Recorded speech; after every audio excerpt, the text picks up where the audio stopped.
السلام علیکم. آپ نظر فرمانے voice of legal right by Talib اور میں ہوں آپ کا ہوسٹ طالب نقوی ایڈوکیٹ. ناظرین،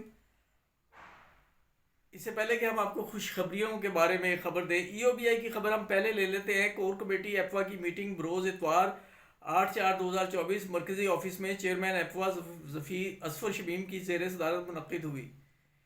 ممبران کور کمیٹی سینئر صدر متین خان، نائب صدر شمس الضحیٰ زبیری اور ممبر ایگزیکٹو ممبر کور کمیٹی ظفر پاشا شریک ہوئے. صدر ایپوا جناب قاضی عبدالجبار اور جنرل سیکرٹری سید علمدار رضا طبیعت ناسازی کی بنا پر میٹنگ میں شریک نہیں ہو سکے.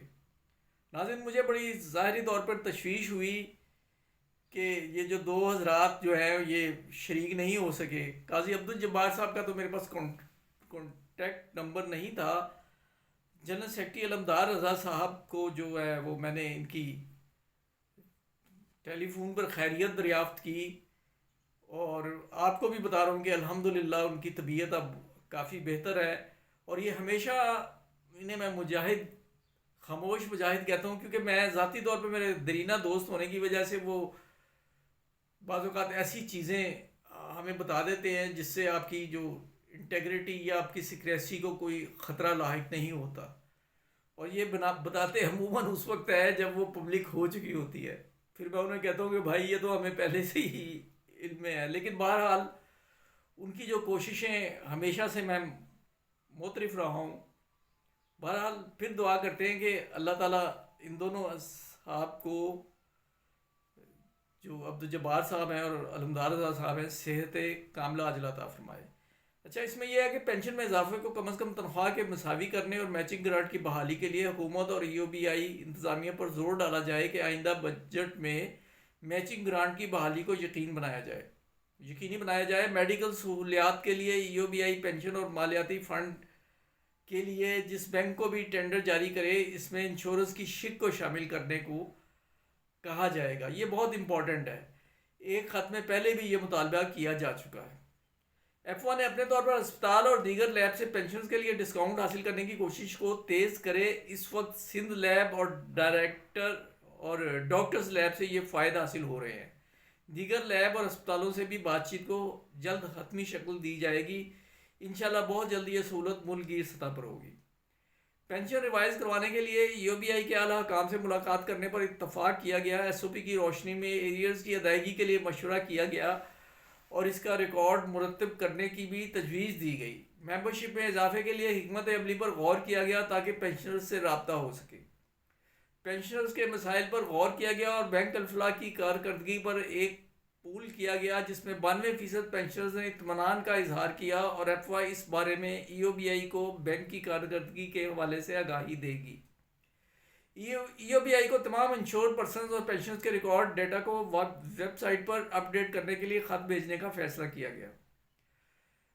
میچنگ گرانٹ اور پینشن میں اضافے کے لیے چونکہ ای او بی آئی عارضی سربراہ کے ذریعے کام کر رہی ہے، ایپوا 2 یا 3 رکنی ٹیم اسلام آباد بھیجے گی اور سیکرٹری ای او بی آئی اور بورڈ آف ٹرسٹی سے ملاقات کرے گی. اس حوالے سے جناب محمد اشرف صاحب کو اعتماد میں لیا جائے گا اور ٹیم کا حصہ بننے کی دعوت دی جائے گی. مشین ٹول فیکٹری کے جناب الطاف شیخ اور جعفر برادرز کے جناب حامد زبیری صاحب کو ممبر ایگزیکٹو ایپوا بنانے کی منظوری دی گئی. چیئرمین ایپوا جناب اظفر شمیم نے پینشنرز کو پیغام دیا کہ باہمی اتفاق و اتحاد کو فروغ دیں تاکہ جائز حقوق جلد حاصل ہو سکیں.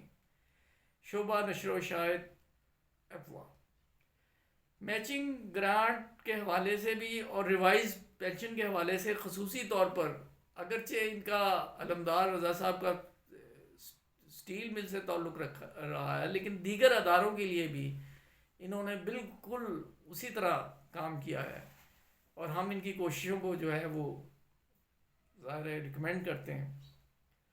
اور ناظرین، خوشخبری کی ہم نے تھمب نیل میں ذکر کیا ہے خوشخبری کا. تو آپ سوچ رہے ہوں گے کہ یہ اس مایوسی کے دور میں خوشخبری، اور وہ بھی پاکستان میں. تو جی ہاں، یہ جو ہے نا، جیسا کہ آپ جانتے ہیں کہ کے پی کے میں تقریباً وہ نامزد ہو چکے ہیں صوبائی وزیر. تو ان کی طرف سے جو اعلان کیا گیا ہے، ظاہر ہے کہ خیبر پختونخوا کے لوگ بھی ہمارے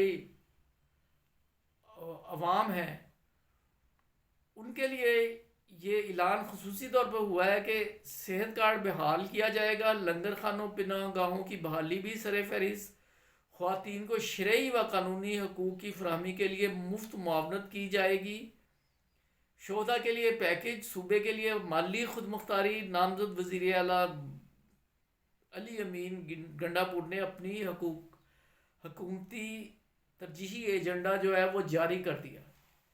ان کا امتحان تو اس وقت شروع ہوگا جب یہ حلف اٹھائیں گے، لیکن اگر ہم ماضی کے جو روایات دیکھی جائیں تو بہرحال گزشتہ حکومت میں یہ جو پی ٹی آئی کی حکومت تھی اس میں یہ سہولتیں تو موجود تھیں ملک گیر لیول پر بھی، اور اللہ کرے کہ وفاقی حکومت جو بھی بنے وہ بھی بلا تخصیص ایسے منصوبوں پر عمل درآمد کرے۔ ہم تو دعا کرتے ہیں، اور حکومت کی تبدیلی بھی ہم جو رائٹ سیکرز ہیں، اپنے حقوق کے لیے کوشش کرنے والے، ان کی آواز ہم بلند کرتے ہیں اور کرتے رہیں گے۔ اجازت دیجیے، اللہ حافظ۔